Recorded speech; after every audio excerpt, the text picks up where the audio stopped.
what I like to do is I'll come to the categories here on Ben's Bargains, and I'll literally sort through some of these deals right here. Now, I'm going to go straight to electronics right off the bat because usually that has, in my experience at least, the best margins and the best discrepancies from the discount to the actual sale price on Amazon, but you can play around and find good deals in any of these categories. So let me show you an example of why this is a good site that you can use and why you want to actually buy from it. Now, one of the best points about Ben's Bargains is it does show you what it's selling for at Amazon, right? So this is showing that it's selling on Amazon for roughly 20 bucks potentially. And that's obviously dropped since then. So it's selling at 14 bucks right now. And there's 14 people on the listing. Now, to give you a good indicator, because you can buy this for 3 bucks, so that has that profit margin that I always talk about of at least $10 when you're first starting off. So it looks like a lot of people only have 1 or 2 of this, where 2 people actually have 17 and 30, and this person has 11. So depending on how fast this is actually selling, it may or may not be a product that I want to go after. Now, it is about $67,000 in electronics, so that's pretty solid. We're going to check whether we can sell it and what the sales velocity of this is.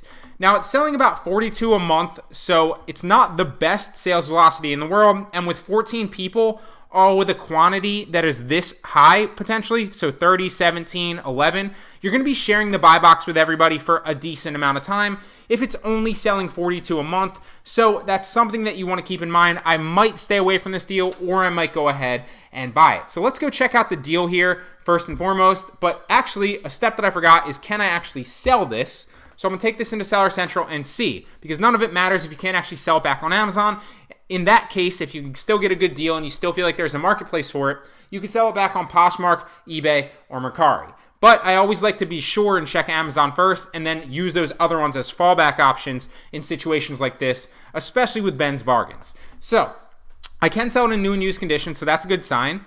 It is from a legitimate website, so Best Buy is selling this for 3 bucks. So I could potentially buy like 5 to 10 of these and sit on that profit margin, assuming that I could at least make $10, obviously not counting the fees on Amazon. If I merchant fulfill this, it would be a little bit less of fees. If I send it into FBA, it might be a little bit more, but I would do none of the work, and then I would just collect that recurring profit eventually as it sells. Now, one of the things that I did talk about in the last video as well is when you're buying things from deal sites like this, you're going to be wanting to share the buy box with everybody here because you have 14 sellers on this actual listing so far, and a lot of them have a lot of products. So if you continually come in here and say, you know what, I'm going to list mine at $13.95 to steal the buy box from this person after I send it into FBA, yeah, that's a good theory, in theory, right? It's a good strategy in theory. But what you'll start to see, because a lot of these people have repricers on these bulk deal, listings right here, is you're going to start to see race to the bottom pricing, and nobody is going to win. So this is not like it's your typical, coupon arbitrage product for private label. Instead, what you want to do is you want to come in and you want to match the buy box price so that everybody shares the buy box. It rotates back and forth, and then everybody wins because they can sell it at $13.99 eventually, if they're willing to wait on it for, with this product, if I'm buying 5 to 10, it might be a couple weeks to even potentially a couple months to sell out 5 to 10 of these, honestly. But if it's a profit margin, I might take that and just replenish my inventory, obviously, because I'm making money, knowing full well that if this does go up, I'll make more money. And if it stays the same, I'll still make money. And then obviously if it drops, then I'm shit out of luck. But, I'm only spending 3 bucks to potentially get it. So one of the things that I like to do is I'll use the FBA calculator, but another thing that I like to do is I actually like to use Keepa. Now, for some of these, for whatever reason, the camel extension has been, having an error lately. So I'll just take this into Keepa or go to camelcamelcamel.com and I'll search the price history. So you can take it into Keepa if you want. It's a great place to use it. Or you can take it into camelcamelcamel.com since the extension's not working and look at the price history of this product to see, okay, does it usually sell higher? And obviously there's no sales data for this because it might be a fairly new product. So let's try it in Keepa really fast. And typically what you're going to see is you'll see something like this with a graph, right? And it's going to show you what it usually sells at, what the history of the price is, so you can get a better identifier of if it's going to go up, stay the same, or go down. So Keepa showing sales data for this. Right now it's listed at 14 bucks roughly.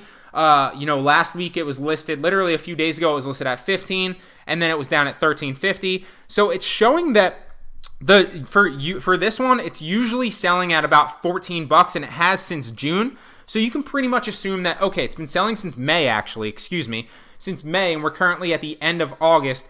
it's a pretty safe bet that if you match the buy box here and you don't try to get and race the bottom pricing, then you can expect to sell this at roughly $13.99, maybe slightly lower. So that does check out. Keep in mind that you can use Keepa and you can use Camel to check the sales velocity of these products, or sorry, the sales history of these products. If you want to check the sales velocity, I recommend Jungle Scout. Now, the next thing that I want to do, so we already went through the seller add-on to see how much of a quantity our potential competitors have, so we understand how long we might be sharing the buy box potentially with them. I want to see if it's profitable if I send it into FBA, so I don't have to worry about this. I don't have to fulfill it myself. So the product cost me was, I think, $2.99, right? $2.99 from Best Buy. The shipping cost into FBA, let's say if I buy 10 of these, it might be something like 20 cents, honestly. So my potential profit margin is $3.84 per unit if I'm buying it for $2.99. The shipping cost into Amazon for, each individual unit, because remember, I'm buying 10 of them. So to ship, 10 of them in, it might be, that's not right. So let's go like 40 cents here. So, because usually it's like $4 to $5 potentially to ship it into FBA, depending on where you're selling it or where you're sending it to, what FBA factory, but it's a little bit beyond the scope of this video. Depending on how many you're going to buy, you might want to estimate differently. But so I'm still potentially making a profit of about $3.64 per unit that I buy with this if I sell it at $13.99 and if I pay $2.99 per product, and then my shipping cost into FBA is 40 cents. Now, if I didn't ship this into FBA, obviously, what would my FBA calculator tell me that I would potentially make? So if I bought this, kept it at my house or my apartment or my warehouse or whatever, or my garage, some of you guys are doing this in garages, which also works very well. So let's see what what I would make here on this one. So let's get the ASIN, and we'll see if I merchant fulfill this and didn't send it into FBA, which I don't always recommend. Sometimes it's better, honestly, to pay that higher fee for FBA, to have them hold your product, do all the customer service for you, do all the seller fulfillment for you, and all the shipping and all that other stuff for you, handle returns, etc., etc. Now, keep in mind that since this does have a low sales velocity and you're going to be sharing the buy box, if you send this into FBA, it honestly might not sell that fast, so you might incur, if it's lasting for longer than like 6 months, you might end up incurring some seller fees. So that's why I would stay maybe like 5 to 10 of these and not go crazy and deep in this inventory. Because you might say like, oh, I can make $364 per unit, so why don't I just buy 100 of these, and then potentially eventually I'm going to make $364 or whatever that is. That you don't want to do that, because then you're going to be hit, if you send it into FBA, you're going to hit with long-term storage fees. So just keeping that in mind on how many you're buying and how many you expect to sell over the long term, okay? So for my fulfillment, the item price is still going to be $2.99. The cost of the product, I messed that up. So the cost of the product is $2.99. The item price is $13.99, I think. $13.99.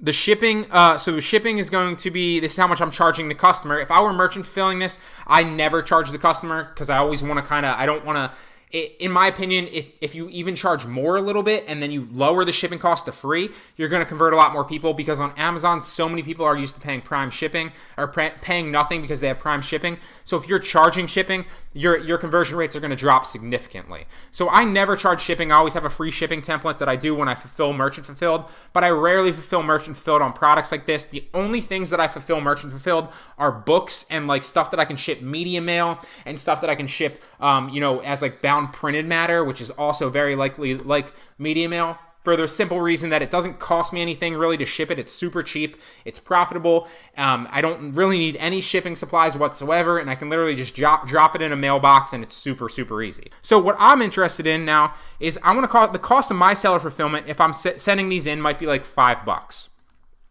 So what am I going to make then net profit if I fulfill this myself, and it's $3.90? So it's like 50 cents more. So in that particular case, sometimes you'll see like, okay, you're making $10 if you fulfill it by your merchant, like yourself as merchant fulfilled, and you're only making like $3 if you send it into FBA. So in that case where there's such a discrepancy, that's when you might want to think about fulfilling it yourself. But for this, 50 cents discrepancy, I don't even want to deal with it. I would send it into FBA. So what I would do is I'd potentially buy like 5 to 10 of these and then make $364 by shipping them all into FBA.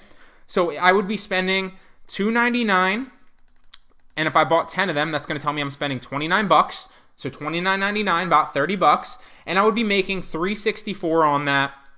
times 10 roughly. Obviously that's gonna fluctuate depending on what the price is, all sorts of things. So I'm spending about 30 to make 30, so that's a little bit over 100% return on my investment. So that's a decent product that you can find. Now I just wanted to run you through an example. I got lucky that the first one right here was a good product, but you can look through all these other ones. Here's another one right here. Potentially you're buying it for $22 on this website. You could potentially sell it back on Amazon for $55, but keep in mind you want to look for these Amazon 4s right here. See how that's not right there? Because then it's going to show you that, okay, selling on Amazon, and they can show you the listing. You don't have to actually search for it yourself by taking the title and actually searching for that product. So that's just a little run through of Ben's Bargains. You can utilize this to your advantage to make good money with online arbitrage.